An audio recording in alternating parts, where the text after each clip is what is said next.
Kita semua pernah disakiti oleh seseorang di suatu waktu. Mungkin rekan kerja meremehkan usaha Anda di tempat kerja, seorang teman bergosip tentang Anda di belakang di sekolah, atau orang asing meninggalkan komentar menyakitkan di dunia maya. Pada saat-saat itu, rasanya hati kita hancur. Ketika kita menghadapi penghinaan seperti itu, kita mungkin merasa marah atau hanya ingin menyerah. Dalam 2 Samuel 10, Raja Daud dari Israel mengirim utusan untuk menyampaikan belasungkawa atas kematian Raja Amon. Namun, Raja Amon yang baru, Hanun, terpengaruh oleh penasihatnya yang berkata, mereka mata-mata, dan melakukan sesuatu yang mengerikan.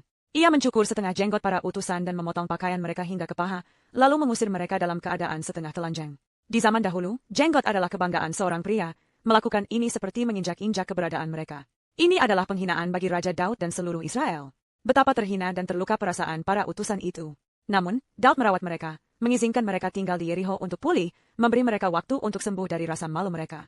Dalam hidup kita, ketika seseorang menghina kita, hati kita hancur seperti para utusan itu.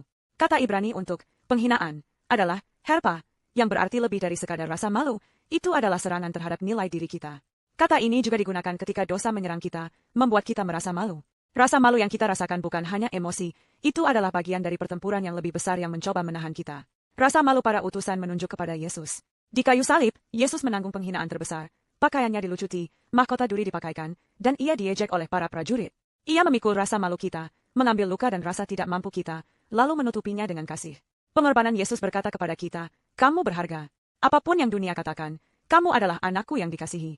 Ketika seseorang mengkritik atau merendahkan Anda, nilai Anda tidak ditentukan oleh kata-kata mereka. Yesus memberikan segalanya untuk Anda.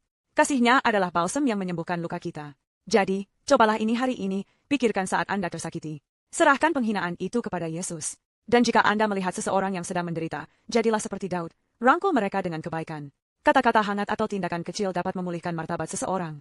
Dalam kasih Yesus, kita bisa mengatasi rasa malu dan penghinaan, serta hidup dalam kebebasan.